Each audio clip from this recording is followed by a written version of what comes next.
Hello, everyone, and thank you so much for joining our session today.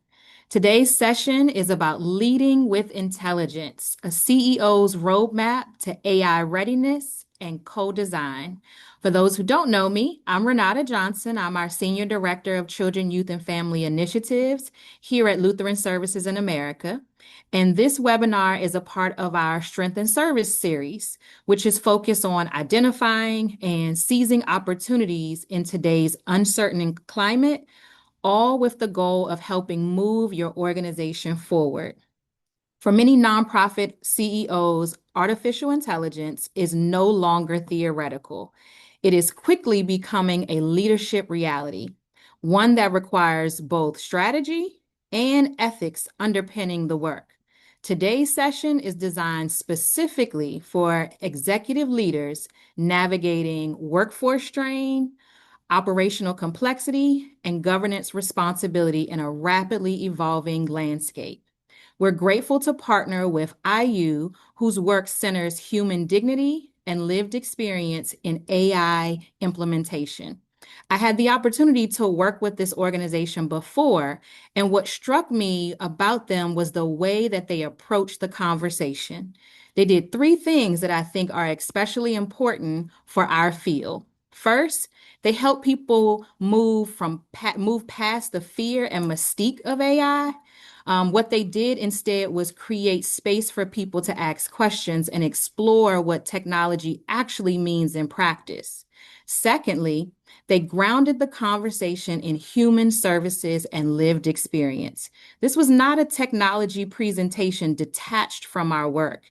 It was a discussion about how tools like AI might help us do what we're all trying to do every single day, and that is support families, strengthen communities, and give our staff more time to focus on people. And thirdly, they address something that I believe is one of the most important leadership questions facing our sector today. How do we help our organizations become ready for AI in a thoughtful and responsible way? All of this moves conversations well beyond technology and into leadership, into governance, workforce resilience, and practical change management. So before we get started, I wanted to do a quick poll. As you look at the poll, can you all rank your organization and its use of AI? Its use of AI as a whole. So we're not currently using AI. We're using AI on a one-off basis. We're actively developing strategy and implementation process to start using AI. We're actively embedding AI in our work. And we've been using AI for several years enterprise-wide. So I'll give everybody just a quick second to look at that. Okay, we have some very interesting feedback as we post this and provide this information. It looks like we have about 58% that are using AI on a one-off basis, and they have teams that are using it but don't really use it organizational wide. I think that really gives us a lot to think about as we hear the presentation today. We'll also have time for a question and answer at the end of the presentation, so feel free to enter your questions in the chat at any point, and we'll circle back to them. And now I would like to turn it over to Derek from IU to give us an overview of their work and start the conversation. Derek? Hey, Renata, thank you so much. I'm going to start by giving a second here to share my screen.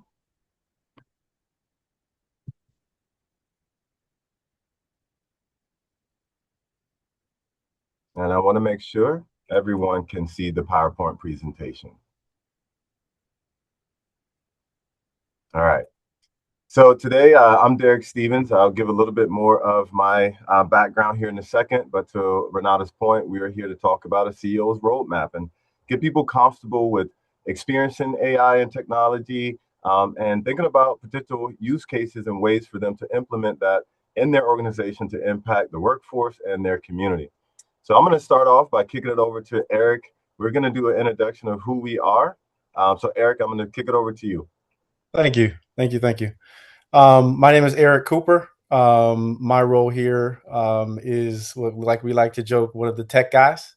And being one of the tech guys, my responsibilities, I guess my background first, is in engineering. I've been in engineering for 20 years in product design, artificial intelligence, machine learning, and data analysis. So I've had a spectrum of engineering under my belt. I'm very proud of those things, but I think those things are not what brings me here and what I would call my why. Those things, the why and what brings me here would be coming from low income housing. I experienced and benefited a lot from a lot of the programming that you all here at Lutheran Services provide. And I remember caseworkers coming and they cared a lot, but they had limited tools sometimes. And sometimes they also they cared, they wanted to be there, but they had caseloads that were so many, and some of my neighbors, that they had to get to those individuals as well, and they couldn't spend as much time as they wanted. And I remember being kind of frustrated and wanting systems and things to work a little bit better because I could see that people cared, but they just didn't have enough time or the tools. And so I kind of, in those moments and in a few others, it kind of shaped me wanting to be in technology and be in data and better and make things more efficient for those who didn't know how. So because I could feel the strain of needing it, I felt like I was in the right place to be able to try to use some of my efforts to help. So in doing so, you'll hear a lot of things here, but what you won't hear is just a lot of words. You'll hear individuals who have lived this, who understand what these tools do and want those tools to actually work. And that's one thing we actually spend a lot of time with, making sure that these things work. And that's what drives me, making tools that are nice and but that are not nice and sitting on a shelf. They're actually helping individuals. So that's a little bit about myself. And Derek, back to you. Thank you. Thanks, Eric. All right, we're gonna move to Shane. All right, hello everyone. My name is Shane, another one of the tech guys here, data engineer by trade, but like Eric, super curious in all tech fields. Um, got involved with data science, machine learning, a little bit of software engineering, a little bit of back end and front end. A little bit about myself. I grew up on government programs, Caribbean family, first generation American, parents who worked hard but never had a roadmap for the systems that were supposed to help them. We qualified for things we never knew existed. We got overlooked by systems that were not designed with us in mind, and that stayed with me.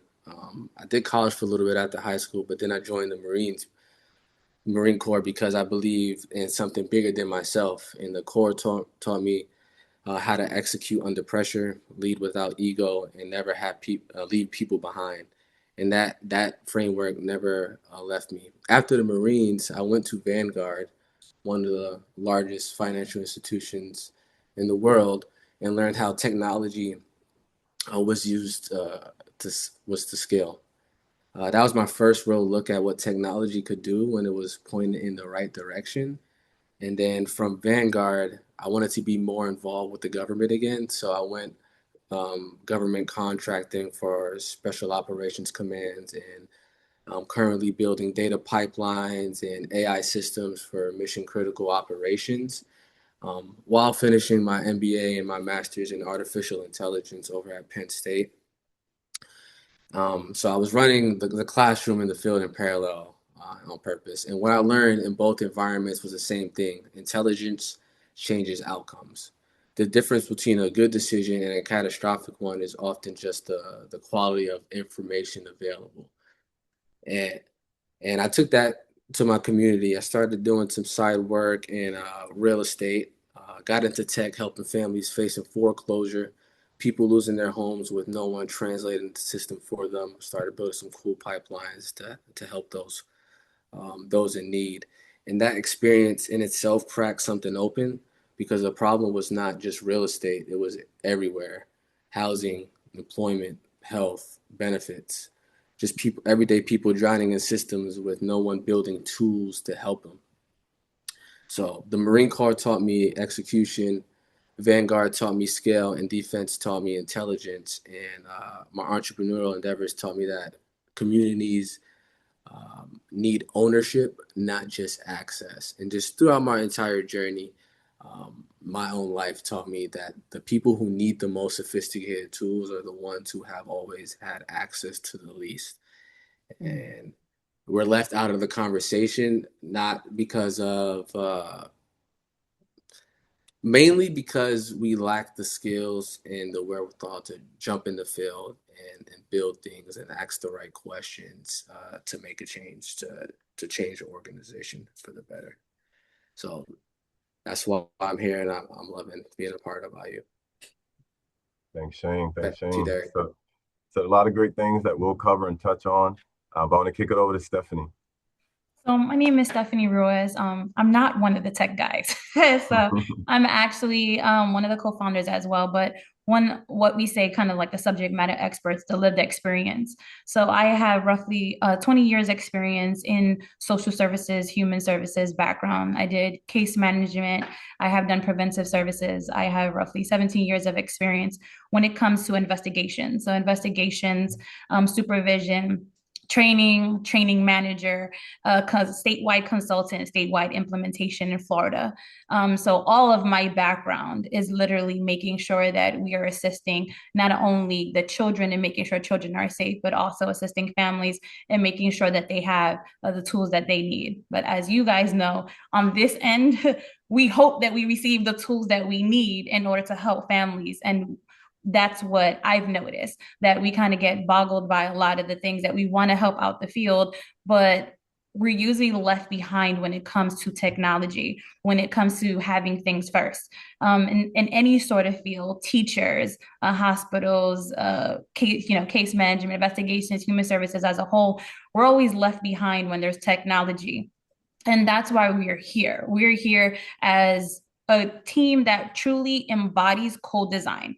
As you see, I do not have any of the skills that Eric or Shane have. However, in our boardroom meetings, we co-design because I have to try to understand the tools that they want to build. And in order for them to build those tools, they're trying to understand what our needs are. So within our organization, that's how we embody even the co-design that we've noticed that is missing in a lot of organizations, especially moving forward now with technology. We usually get scared about it, and we get scared on who to trust with those questions and who can answer those questions.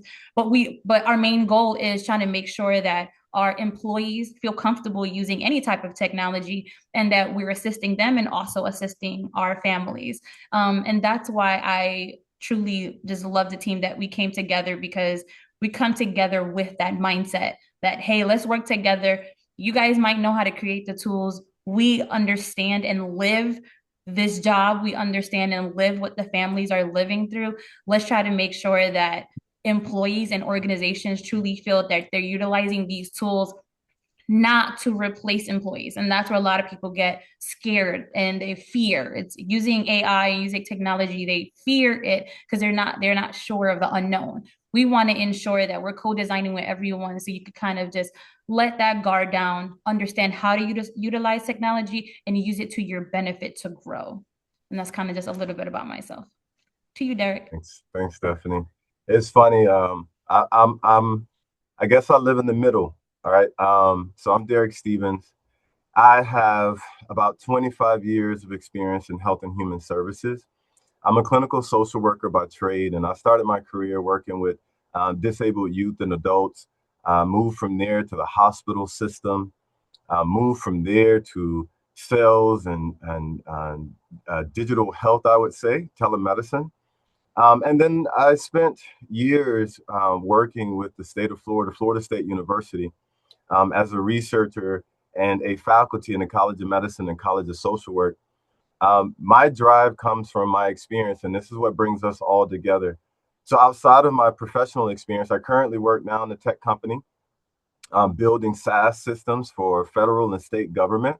And that was purposeful. All of us have a connection. I've known Eric. Our kids have grown up together. Our kids are 13, almost 14, and they've known each other since 4 years old. Shane is actually my nephew. I've known Shane since he was 17. He married my niece. Stephanie, I've known Stephanie for almost a decade, and we train and we talk together. in Florida, child welfare. But all of our common goals were to take what we were seeing and do something better with it. We recognize that individuals who are most impacted aren't at the table.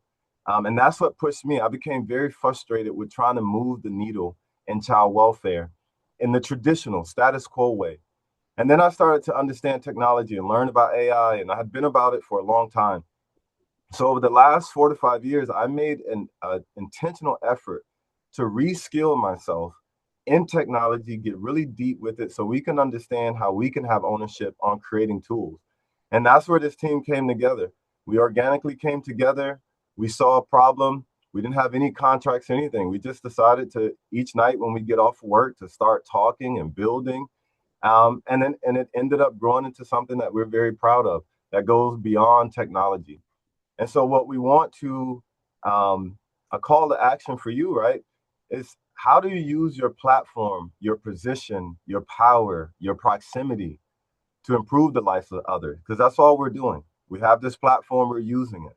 We have different positions in our day-to-day world. We have certain powers that are afforded to us, and we're in certain proximity with people. And so we want to bring in everybody to be a part of building the future. Once we build these AI algorithms and technology, it's going to be out there. We're having an opportunity to live at the beginning of this fourth industrial revolution. And so our goal is to not only build tech, our goal is to build tech with the community and also prepare the community to be able to build and have a sense of empowerment on their own. And so this is where real experience powers real innovation. Really fast, IU is not happen chance. I'll tell the story later. With Renata, we had a whole day. We had 2 keynotes and we had a whole day of workshops where we were able to take people through. Here today in 35, just under an hour, we're going to dip our toe. So we walked away, and IU, believe it or not, stems from Dora the Explorer. I have 5 kids, and we really wanted to embody what we were about. And what IU really embodies is the principle of no one thrives alone.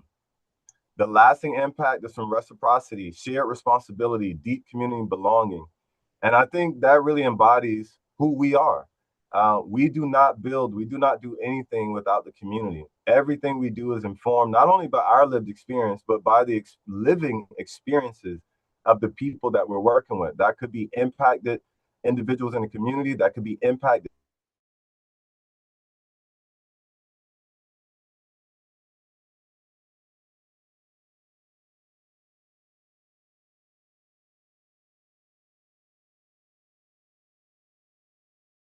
design. We're speaking to CEOs and executives, and from our experience, sometimes it's difficult to decide which direction you want to go. Even if you decide which direction you want to go, is my organization ready? So we want to give you a roadmap that'll get you started. To Shane's point, making sure that you're way that's informed, and so that you don't have a catastrophic disaster on the other end because there are some things that you didn't take time to think about. So here you'll see how each step builds and then is formed by the community. And so the first thing that any executive, CEO, any individual who is going to employ technology is the use case. Oftentimes you'll see an organization or even individuals, they'll see a cool technology tool, and because it's a shiny bell, I want it. And then when I get it in my hands, I have no way to use it. And in that way, it becomes something that's not relevant to me or have a bad experience. So one of the first things is to take a step back with your team, with your community. What are the use cases that we need to take us to the level or get the impact and outcomes that we are looking for? Once we understand those use cases, then we can start to talk about technology and modernization. Again, states, federal government, everyone's going through a modernization right now. Everything's being modernized. Our case management systems, our processes, efficiencies, tools that we have everyday access to. And so it's very important to understand what modernizations, what technologies, what tools are actually going to come in and make an impact and align with the strategic direction that we have. Once we can sit down and once we can figure that part out, then there's a change readiness assessment. And this is on many different levels. You yourself as an executive leader, what is your change style? And we're going to share all of this with you. I had the privilege of being a Robert Wood Johnson Clinical Scholar. That was a 3-year leadership program, and they broke down everything about us. And we like to say they stripped us naked. We had to see ourselves, and we had to build ourselves back up. And one of the things that we started to realize is that change starts from an individual standpoint. We've got to understand how we change. Then we've got to understand how the individuals, the communities, our organization, how they change. So if I'm a CEO and I bring in this great technology, but I can't get my workforce to adopt it because they don't understand it, it's not going to give me the impact that I'm looking for. And then here, AIEYU, this is what we do. We're more than a technology company. We're not here to just say we have a product, we have a service, a tool. We want to guide not only organizations, but the community. And this is why we already work with the community on an ongoing basis. So one of the things that you all have, we won't spend too much time here, but this is a change style indicator. Some of you might have had, and this is an example, some of you might have had the privilege of being able to actually go through a change style indicator. But if you haven't, I just wanted to give a very high level. I found out that I'm a pragmatist originator. I fall somewhere here. What does this mean? Conservatives, they like things as they've always been, right? Hey, we've always done things this way. The rules have always been this way. The tools we've used have always been. And it doesn't mean that they don't see the need. It's just that they typically get tied to the way we've done things. Whereas the pragmatists, they're willing to explore if you can show how is this going to practically apply? How is this going to help the communities and individuals that we're serving? And then you have that originator. That is the individual that loves the shiny ball. You show me something new, I want it, right? Even if I don't understand. So we first need to know where we are and what drives us to move. And that's something we'll share with you. Next, we have to understand the ethical guardrails. If you've paid attention to anything about AI, that is one of the things we haven't figured out as a nation yet. Some states haven't figured it out. I don't know if we figured it out as a society yet. What is off limits? What's on limits, right? I think I just saw a country over in Europe just pass where people own their likeness. So you can't just stick it in AI and take it, right? But we're very much figuring these things out. And I think this is one of those fears that people have. I don't want to get my organization in trouble. I don't want to share data that wasn't supposed to be shared. And what I've found in my time in training is that you've got to speak to this. If you don't speak to this, then your organization, people who are working with you, community, they're doing what they want, and we don't have any guardrails. So the 3 pillars, organizational guardrails. How are we going to have transparency in our AI? How accountability and outcomes, privacy, and what are our security protocols? Do we allow AI to make decisions for us? Or do we allow AI to provide us with insights and information, and a human being is ultimately going to make that decision? Community guardrails, bringing in the community. What is fair? What is ethical? We don't want to use these AI to surveil you and have use of your data.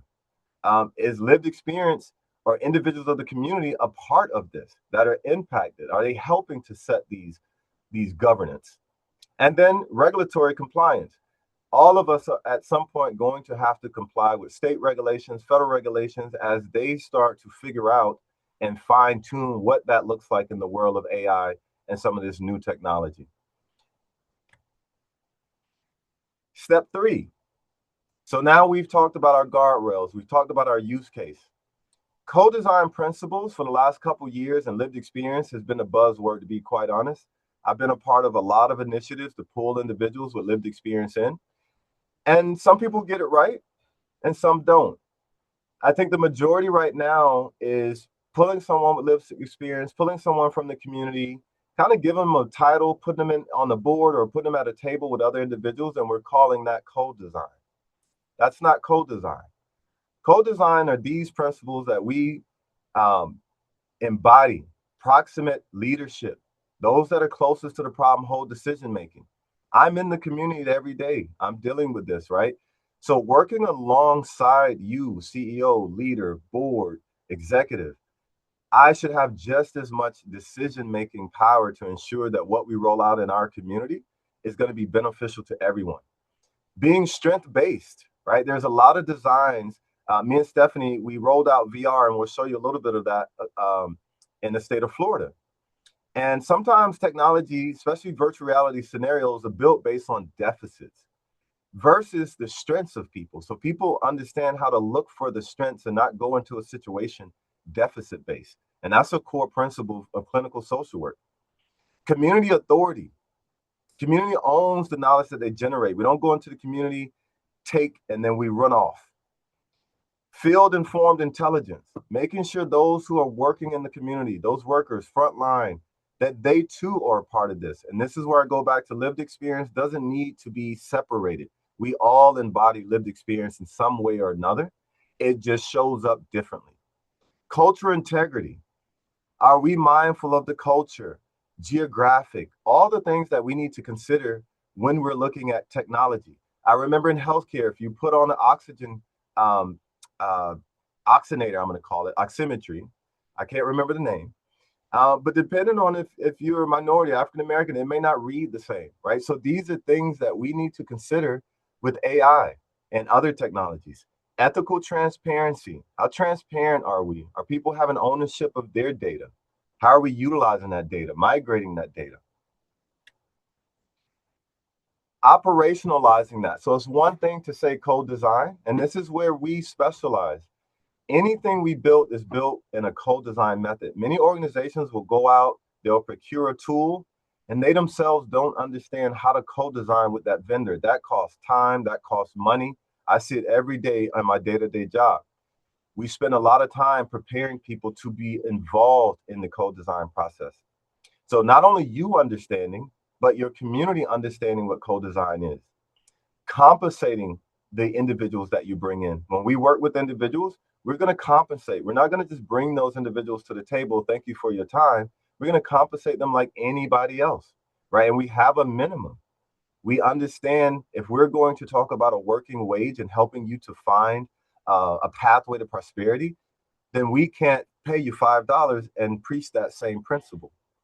Power, not just voice. This goes back to making sure that people are not being tokenized.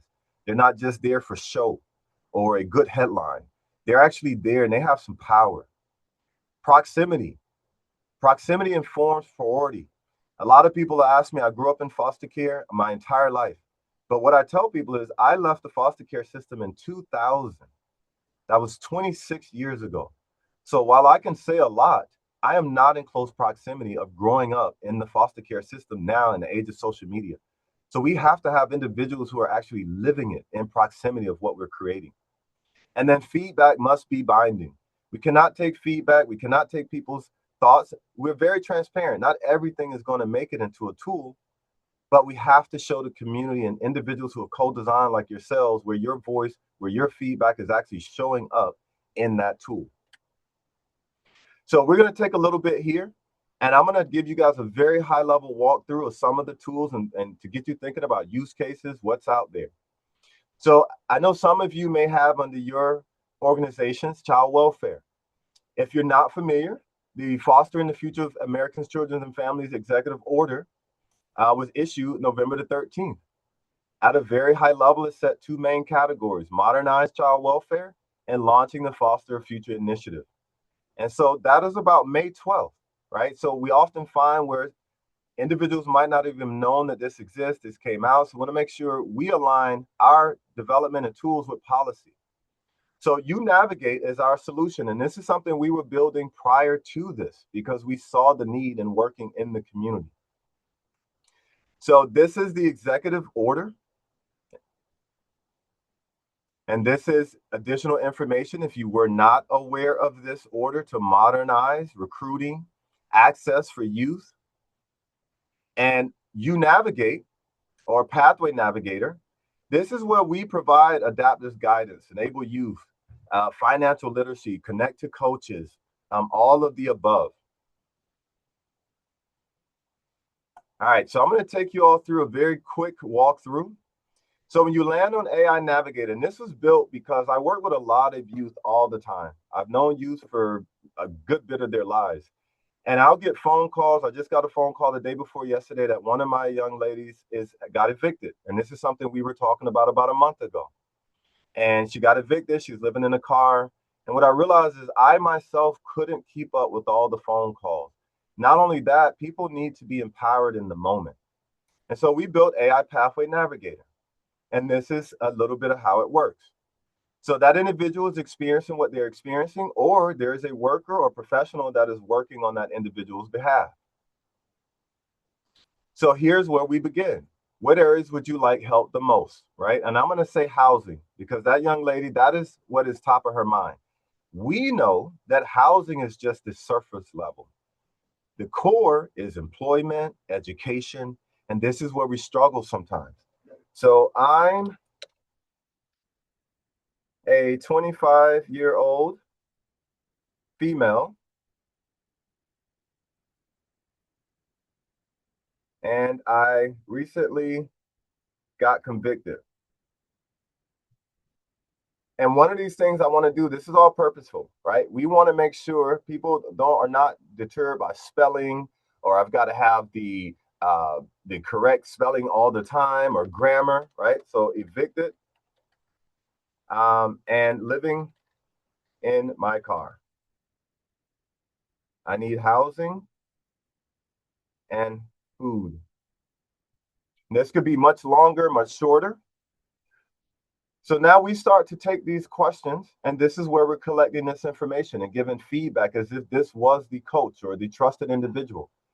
Now, we wanted to give different options, right? If someone needs a plan right now, I can get that quick plan.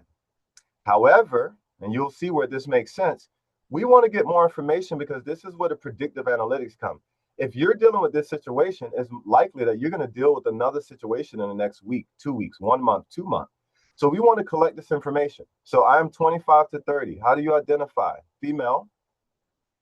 This ensures that the resources are going to be local to me. I have youth that live all over the country. So I don't always know what resources are in their area, but this does. How many adults? We're going to say just me. No children. If I had children, that would change things. We want to know if you have a license, because if you don't have a license, we already know that there are services you might not be able to get, and we need to put that on your to-do list. We're going to say yes. You mentioned some housing concerns. Let me understand that. Where are you living right now? On the streets. You can already start to see that we're collecting that information. Do you have back rent or unpaid rent owed?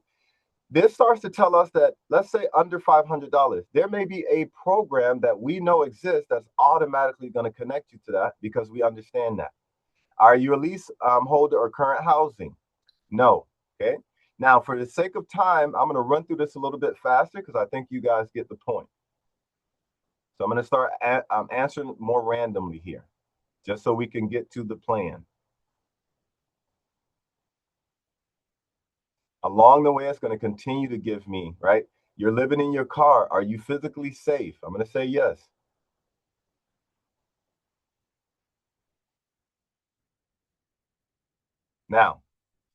Now that I've given more information, I'm going to generate my plan. Most individuals come to tools, come to mentors, come to supports when they're in crisis. When people are in crisis, we have to take advantage of that in the sense of meeting them where they are and looking beyond the crisis to give them things that they may need. So you'll see here, right? This was kind of a free, and then I'll switch over to mine. Here's your plan, what we're seeing, an action plan, and I'll show you all what that looks like. The resources in your area. I can save this, I can send this off. I'm going to close this right now. And now I'm going to take you on the inside. This is my pathway navigator. I'm going to navigate here quickly, and then we're going to move on. So now that I've gotten that, now I've gotten this individual to open up a host of things.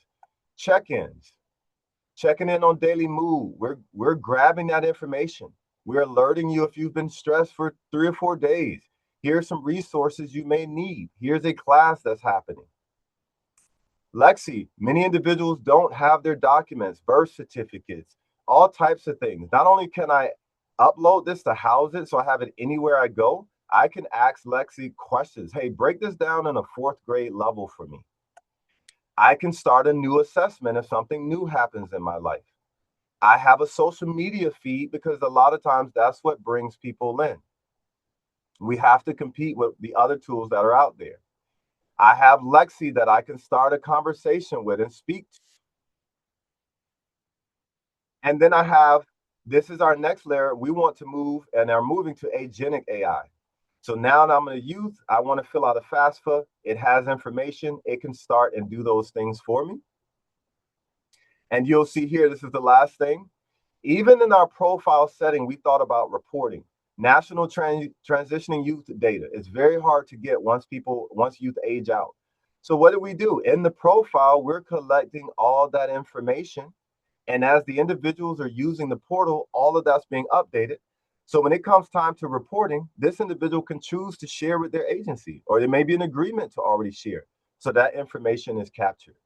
So it's just a very quick overview of one tool.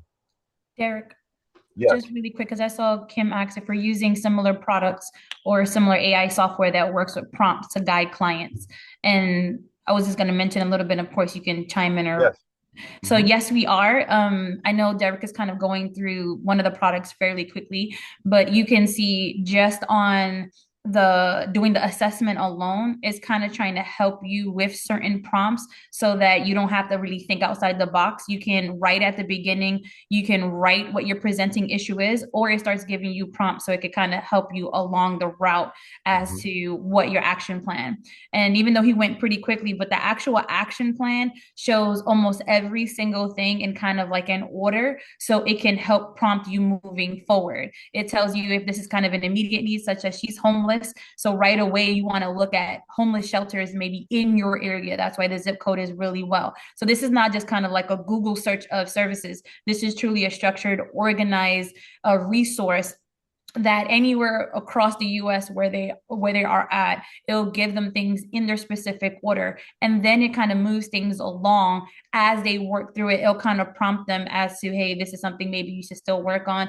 This is where you're at in this topic. So a lot of this has a lot of AI prompts that kind of help you move forward or just help verbalize things for you to kind of help you with moving forward as well. No, thanks for that. And I was trying to showcase a couple more things, right? All of what Stephanie said, we know when people have crisis, next thing is the budget, right? Because we have your information, we know that you qualify and you need to apply. So we've thought about quite a few things to make this a one-stop shop. All right. So now that goes into worker retention. We know that when people are more empowered and I can work alongside you, that in itself is going to decrease the workers' burnout because I'm empowered to do more. I'm empowered to work with you. I'm less frustrated because I have an understanding myself. So you'll see in the health and human sector, 49% report burnout. I've seen this. Child welfare, even higher. 75% of child welfare professionals have less than 1 year experience because of the turnover, the moral injury. So one of the other things is using and leveraging VR. I'm going to take a second here. Give me 1 second. I'm going to stop sharing and I'm going to reshare again so that you guys can hear the audio. I'm going to let this play for a second, a little bit.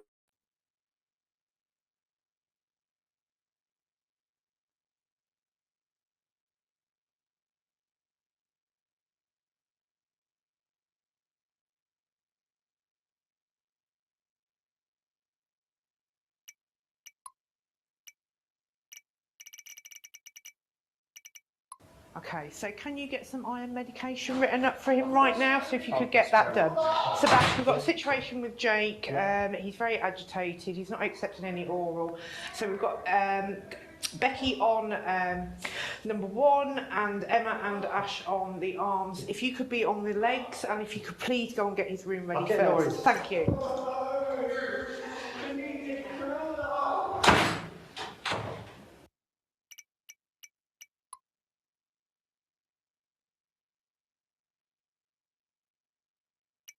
Question 1.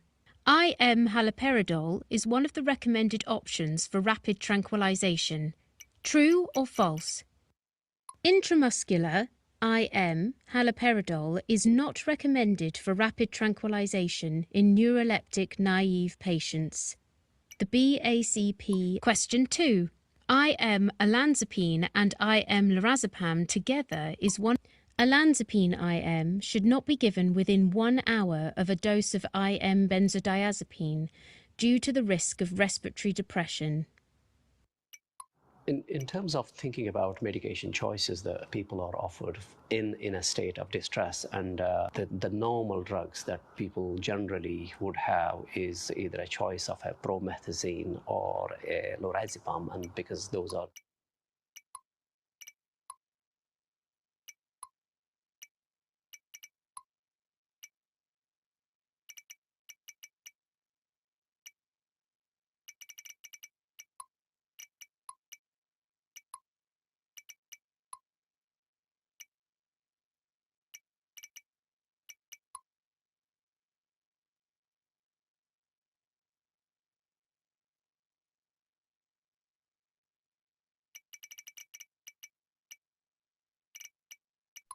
Derek, you trying to talk?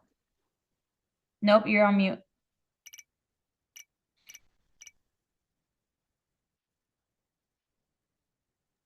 Yeah, I have to go back and forth here. You all can hear me now? Yes. Okay. So I have to go back and forth here, but I wanted it to play first. So what you all experienced was seeing this scenario, VR. Any of these scenarios, I can get an Change your idea of screen, what's. Eric. We can't Say it see again? we can't see whatever you're trying to show. Yeah, let me just come back out of it.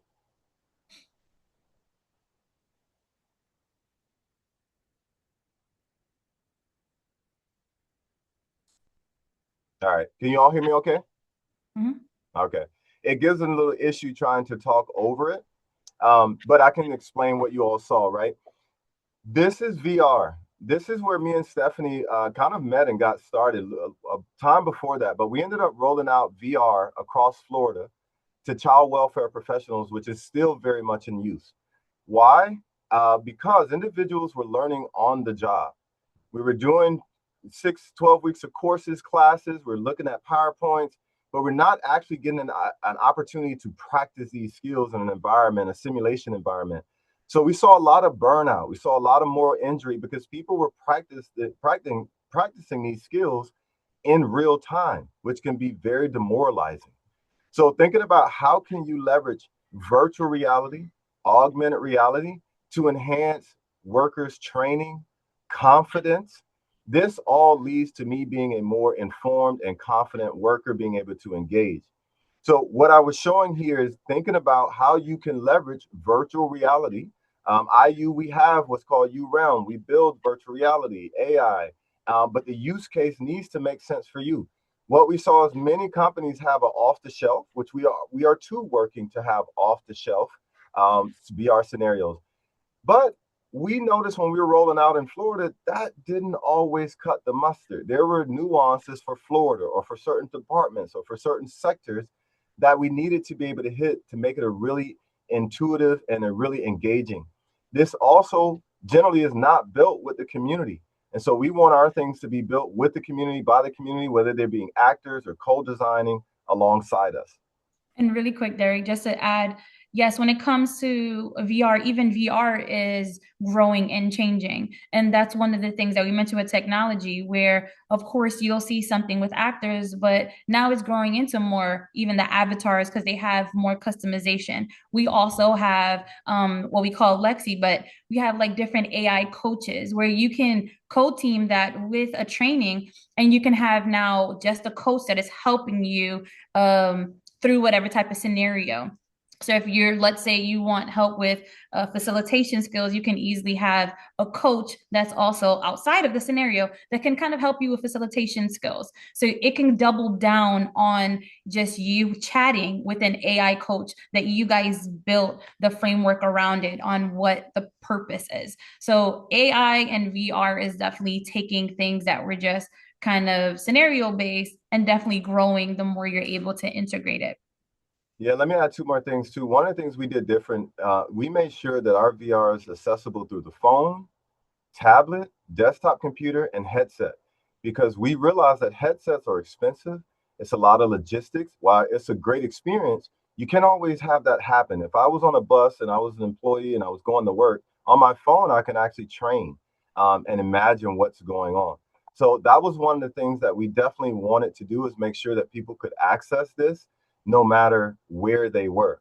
The other thing here, you'll see this is a book called Patient Comes Second. And we know that when workforce is feeling good, right, one of the facts is when your stress is up, your compassion is down. That's scientific. It's just hard to keep it up.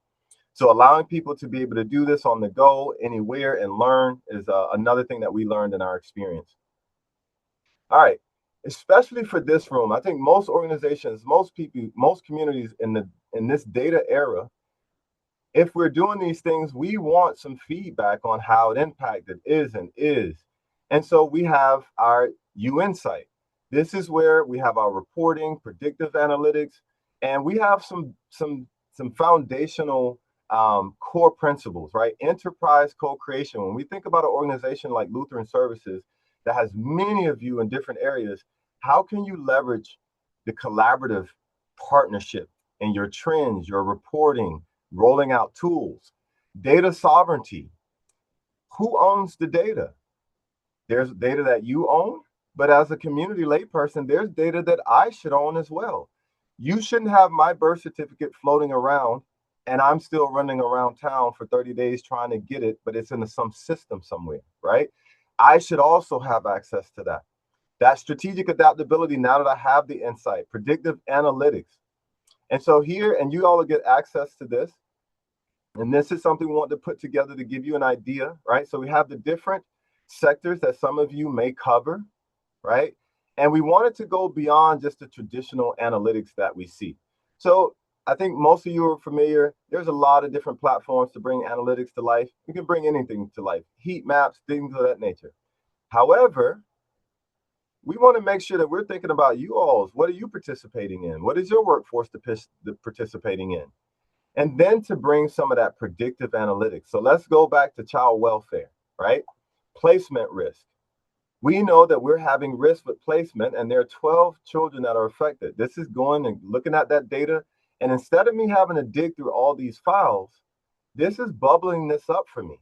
What is the recommendation? We need to increase kinship support services, assign specialized caseworkers. There are all kinds of interventions that we can deploy. When it comes to healthcare, readmission, I spent a lot of years in healthcare. I ran and owned an assisted living facility during COVID. Readmission rate and triple aim was a really big deal. When it comes to workforce burnout, one of the things that you don't want to wait for is the burnout. You want to be proactive. You want signs. At Florida State, we built something called MyAlign that takes in assessments and tells you that your workforce, or this particular worker, may be experiencing burnout, and put those interventions here in place early. So interventions, kinship placement acceleration, social determinants of health screening, predictive caseload balances, and then having scenarios on what if this happens, right? What if I do this? What's going to happen here? We want you to be able to see some of those things prior to, so you don't have to have those catastrophic. They may happen, but if they happen, you've done enough planning, you've looked at enough reports that it wasn't because you were just willfully ignorant in what might have been the best outcomes. So that leads us to, how do you execute a pragmatist pivot? And this is what we hope that you, in this short time, we would love to have much more time with you, but we want to start to think about what is practical, what makes sense for my organization, for my community, for the impact that we're trying to have. What is the current state and snapshot? What are your processes? What are your pain points? This is what happens in co-creation. When we come in with technology, any company, they should be taking you through what's called functional requirement or discovery sessions. What's your pain points? What's going on? What do you want to report? The better prepared you are to answer these questions before, the cheaper, less time. These things cost money because they often increase the timeline to build if it's something you're developing. AI augmented future state. Using real data, map those processes. What would they look like in the future state? Here's our current state. If we were to implement AI or technology or VR, what does that look like? And then what is our return? Staff hours, turnover, service delivery. These are the things that we want you to be able to walk through, or you should be thinking about before just going and grabbing the shiny ball off the shelf if you're an originator. So what we've done, we want to prepare you all for your next step. We understand that this is a fairly quick webinar, and we were only able to dip our toe. But when you are ready to begin, and we're going to drop the links in the chat as well, here, when you scan this QR code, is going to give you access to the landing page where you'll be able to go and experience the VR on your phone or computer if you like. You'll be able to go and experience Pathway Navigator. You can actually sign up. You'll be able to go and experience the network and reporting. And then also we have some tools for you all. That change management PDF that you saw is there. And then a little indication on the styles of change management. So some of you have probably already scanned this and are seeing that. And then last, following this, we're more than willing and available to kind of talk a little deeper, not just on products, but just what your community looks like, your direction, your path. Our ultimate goal is not to sell products and services. If that was the goal, I don't think we work so hard as we do after we work full-time jobs. Our goal is to use products and services to move communities and organizations towards a place of co-design, empowerment, to make sure that in 5 years from now, when these tools and algorithms have been figured out, we have figured them out together as a community, which then interprets or moves to where people will actually adopt and appreciate this. So with that, thank you so much. We're gonna drop the links in the chat. I'll leave this up for another minute or a couple seconds, and then I'm gonna turn it back over to Kim. You can actually turn it right back over to me, Derek. So thank you so much for all of that information. I think it just exposed us to the possibilities of things that are happening out there with AI. It's changing so much. And so being able to talk about it in this context of the work, I think was really helpful. One of the questions that we got in the chat was, what is the security level of this type of software and or recommended for human service organizations, particularly given this administration and the fear some individuals may have around uploading documents and income and things like that. And, as you're thinking about that answer, we know that everybody may not go that deep with it, but I think your answer helps people to begin to ask some of the right questions when you talk about the ethics and the implication of things. So I think that could be really good and really helpful. Yeah, and I'm going to throw this to Shane. Yeah, I can answer go ahead. a little bit of that at a high level. So all the data is encrypted in transit and at rest, how we store it. And we like the database we use is built on PostgreSQL, which is an enterprise-grade security infrastructure. And we're like Derek said, we're building from the basement. We just been building off of passion. So no data is sold to third parties ever. And sensitive fields like social security numbers are encrypted at the field level. And we do have some data governance that is being integrated as we build up as well. So every assessment response is tied to a user session, anonymous or authenticated. And users can request deletion of their data at any time, no problem. And when users sign up, we do capture consent at the point of data collection for user acceptance and AI acceptance. We're not responsible for, whatever AI generates and all that stuff. And we're not, what's most important is we're not training AI models on the user data. It's just what we get and giving proper analysis from the I'd like to insights add that we one gather. more thing to what Shane is saying, and even in that, he's speaking about the data coming in, even the interconnected data, as we said, when you're going through the tool and data is being transferred, all of those things follow all of the standard laws and protections of your LMS and scoring connections. So we have data connections that already exist, that already have governance, that already have rules and regulations built to them. So we're not building anything outside of anything that has already been governed or legal to do. So I want to make sure we're building. We're designing, but we're inside of all security protocols. If you guys don't mind, I want to be the whisperer. I'm laughing because this is exactly what we've gone through, right? These are the tech guys. You guys getting some really technical. You can get deep, right? But being the whisperer, everything is encrypted. Depending on who the use case, we might be using cloud, gov cloud, right? There are extra levels of security around that. And then the one thing I wanted to add is role-based access control, right? A lot of people might not understand that, but role-based access control allows us to determine who see what, when, and how, and even be able to give the user role-based access control on who can see what, when, and how. So I just wanted to add that this is part of that golden sign. Tech says this, I whisper, you ask your question. Thank you so much for that. Oh, go ahead, Shane. Yeah, one last part about that too is we are, building towards CCPA aligned compliance and SOC2 compliance too.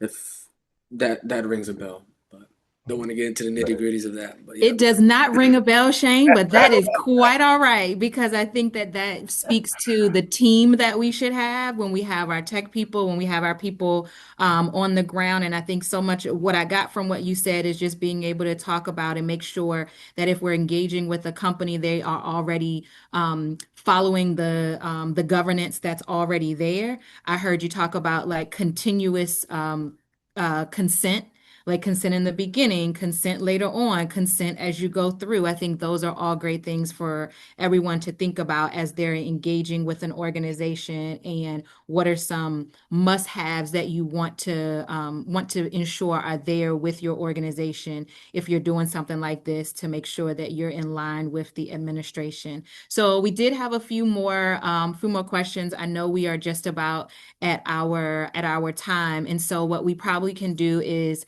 make sure that when Kim sends out some of the information, there's some quick answers to some of those questions so that we can get through and provide that knowledge. As you all were talking, I think one of the things that stood out so much to me is that change is never about the thing. It's about how you do the change. And so much of what you talked about was not a technology conversation, but it was a conversation about how we do this technology thing.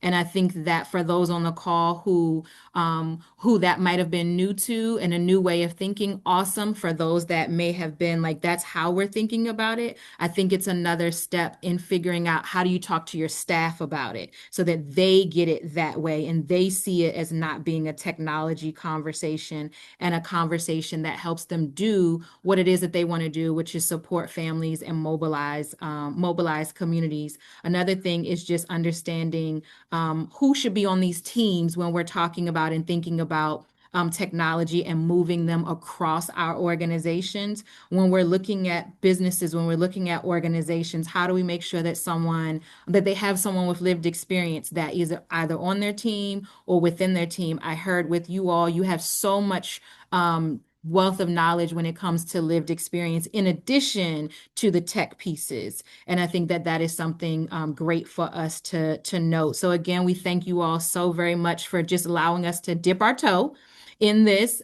Conversations are ever changing, but this is great for us to be able to make sure that we're a part of these conversations as they're changing. And so I know that Kim will follow up with all of the materials for the webinar, including the recording, the AI resources, and some answers to those questions. So please stay tuned for more upcoming Strength and Service webinars on our website. And if you need a certificate of participation for being here, you can make sure that you can reach out to Kim through her email. But again, thank you all so very much for just exposing us to what is out there, what we can be thinking about. And what I got from it is the sky's the limit, but starting with that use case, so you don't have the shiny object, but you have what can support your staff and your families. So thank you all so very much, and I hope everyone enjoys the rest of your day.